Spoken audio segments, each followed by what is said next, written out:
আব্বা মেঘালো কামে গেছিল পাথর পড়ে গেছে আমার আব্বার বাঁচাইতে হলে বহুত টাকা লাগবো আপনারা তোরা শেয়ার করো আমার আব্বারে তোরা পয়সা দিয়ে আপনারা আমার আব্বারে বাঁচাইতে মইনুল হক মেঘালয়ত 600 ফুট ওপৰৰ পৰা ডাইৰেক্ট ইমান ডাঙৰ পাথৰ মাথাত পৰি মইনুল হক আজি 15 দিনৰ পৰা নওগাঁও হস্পিটালত চকু পৰ্যন্ত মেলিব পৰা নাই মই আছো হুজাই ডিস্ট্ৰিক্টৰ এয়া মোৰ পিছফালে আপোনালোকে দেখা পাইছে এয়া হৈছে উত্তৰ সামৰালি আপোনালোকে চাওক এয়া পত্নী হাতত ফটো লৈ কান্দি আছে ৰাইজৰ হাতত আপোনালোকে ফটো চাওক আজি চাওক আলিম উলামা সকলৰ হাতত ফটো চাওক কণমানিয়ে স্কিনাৰ লৈ খড়া হৈ আছে মইনুল হকৰ এই গৰাকী পুত্ৰ 4 গৰাকী সন্তান আছে মইনুল হকৰ অতি ভয়ানক তেওঁৰ যি মানে ঘটনা কবলৈ গলে আসলতে বুকু কপি উঠিব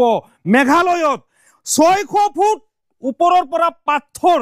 তেওঁ কাটিঙত কাম কৰে মেঘালয়ৰ টকলং বুলি এখন ঠাই আছে সেই ঠাইত তেওঁ কাটিঙত কাম কৰি মেঘালয়ত কাম কৰি 4 সন্তান লৈ তেওঁ এইখন ঘৰত তেওঁ পৰিয়াল পোহপাল দি আহিছিল আৰু সেই গৰাকী মইনুল হক বৰ্তমান নওগাঁও সিমস হস্পিটালত মৃত্যুৰ হৈতে যুঁজি আছে আজি 15 দিন পূৰ্বে তেওঁ হস্পিটালৰ চিকিৎসালয়ত ভৰ্তি কৰাইছিল বৰ্তমান পৰ্যন্ত চকু মেলা নাই ফটো আপোনালোকে চাওক এয়া হৈছে মইনুল হকৰ পত্নী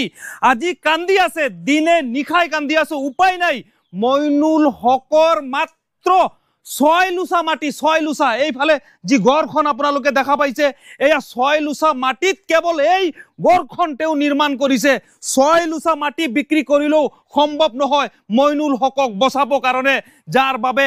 আপোনালোকৰ সহায়ৰ প্ৰয়োজন হৈছে প্লিজ আজিৰ ভিডিও আপোনালোকে শেয়াৰ কৰি দিয়ক মইনুল হকৰ 4টা সন্তান থৈ মইনুল হকৰ পত্নীক যাতে বিধৱা কৰিব নালাগে প্লিজ আপোনালোকক হাত জোৰ কৰি কৈছো নহলে মইনুল হক আসলতে গুছি যোৱাৰ পাছত পত্নী বিধৱা হৈ যাব 4 কণমানি এতিম হৈ যাব আজি সন্তান এয়া কান্দি আছে পিতৃ এয়া চাওক আপোনালোকে পিতৃ হস্পিটালৰ বিছনাত শুই আছে এইফালে কণমানি স্কেনাৰ দেখাই দিয়া তেওঁ কান্দি দিছে তেওঁৰ স্কেনাৰত চাওক আপোনালোকে যিমান পাৰে পত্নীৰ নামৰ স্কেনাৰত আপোনালোকে সহায় কৰি দিয়ক ৰফিক হুজাইৰ 1,70,000 ফলোৱাৰ্ছে যদি 2 টকা কৰি যদি দিয়ে তেতিয়ালে তেওঁলোকৰ 4 লাখ টকাৰ প্ৰয়োজন 2 টকা কৰি যদি ৰফিক হুজাইৰ প্ৰত্যেক গৰাকী ফলোৱাৰ্ছে দিয়ে 4 লাখ টকা তেওঁলোকে সংগ্ৰহ কৰি লৈ যাব হস্পিটালত বচাব পাৰিব বৰ্তমান তাতে কবলৈ গলে মিটাৰৰ দৰে পইচা উঠি আছে বৰ্তমান বহু টকা তাতে জমা হৈ গৈছে কিন্তু গাঁৱৰ ৰাইজ ব্যৰ্থ হৈ গল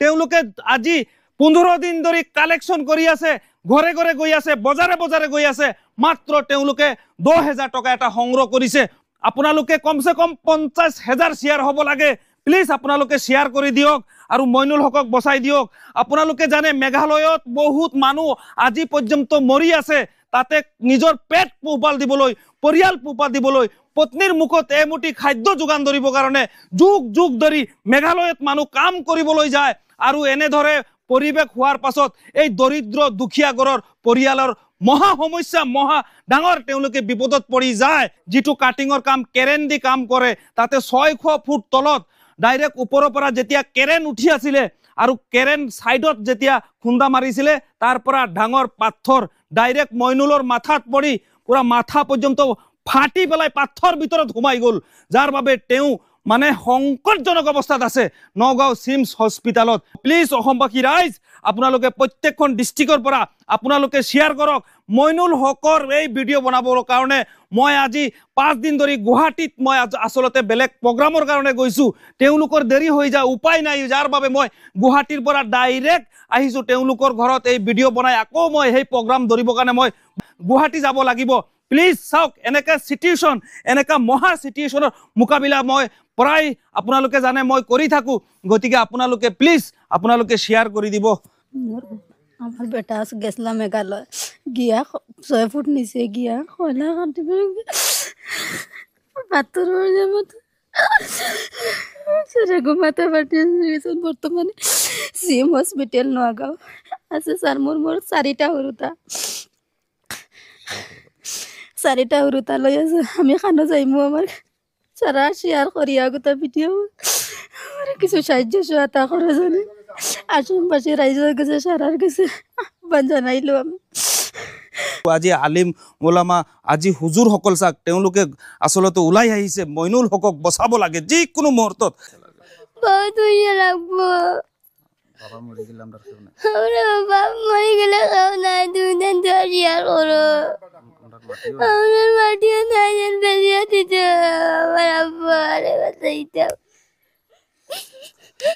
মানে কলিজা ফাটি গৈছে আজি এই যে কণমানি গৰাকীয়ে আজি পিতৃ বিশ্বনাথ আৰু কণমানি গৰাকী চাওক এনেদৰে কান্দিছে মনৰ পৰা কথা ওলাই আহিছে ডাঙৰ ডাঙৰ আমি কেতিয়াবা গ'লে সন্তান ডাঙৰ ডাঙৰ মানুহে কথা পাতিব নোৱাৰে আজি মনৰ পৰা আজি আমি শিকাই দিবলগীয়া হোৱা নাই মনৰ পৰা কথা কৈছে ইমান সৰু কণমানিয়ে কান্দিছে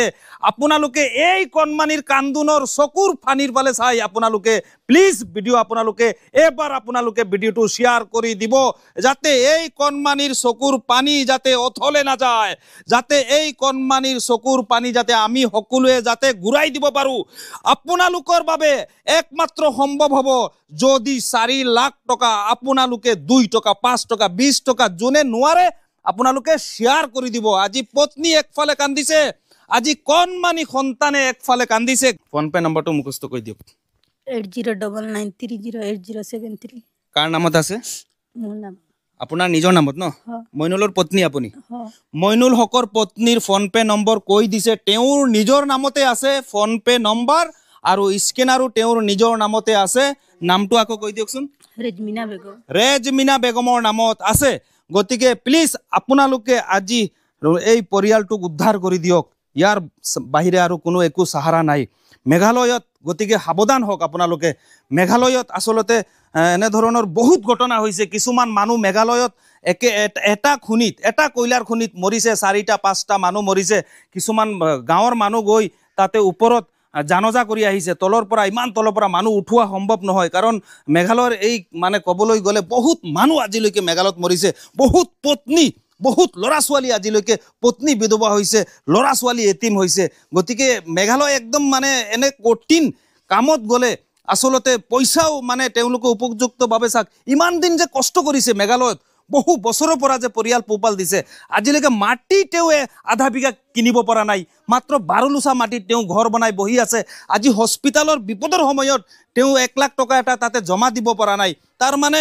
মেঘালয়ত মানে আপোনালোকে চিন্তা কৰি চাওক মেঘালয়ত গ'লে বৰ্তমান কেনে সিচুৱেশ্যন হ'ব আপোনাৰ লগত আপোনাৰ পৰিয়ালৰ লগত গতিকে আজিৰ ভিডিঅ' মানৱতাৰ খাতিৰত আপোনালোকে শ্বেয়াৰ কৰি দিব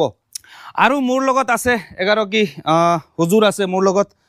এসপ্তাহ পিছত খবৰ আহিলে মইনুল ইন্তেকাল হৈ গ'ল আমি ইন্তেকাল বুলি শুনিছোঁ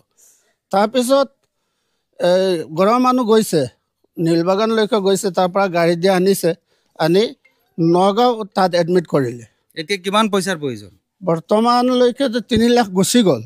কিন্তু মানুহজন সুস্থ হোৱা নাই বহিবও নোৱাৰে কথা পাতিবও নোৱাৰে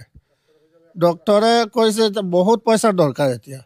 পইচা বহুত জমা হৈ গ'ল হস্পিটালত তাত লিমিট নাই পইচাটোৰ কিমান হ'ব ডেইলি মানে পানীৰ নিচিনা বিল উঠি আছে মিটাৰত যেনেকুৱা পইচা উঠে পানীৰ নিচিনা ডেইলি 10,000 12,000 টকা ডেইলি বিল উঠি আছে টকাৰ বহুত প্ৰয়োজন গতিকে ৰাইজৰ পৰা তেওঁলোকে বৰ্তমান 4 লাখ টকা বিচাৰিছে অসমবাসী ৰাইজৰ পৰা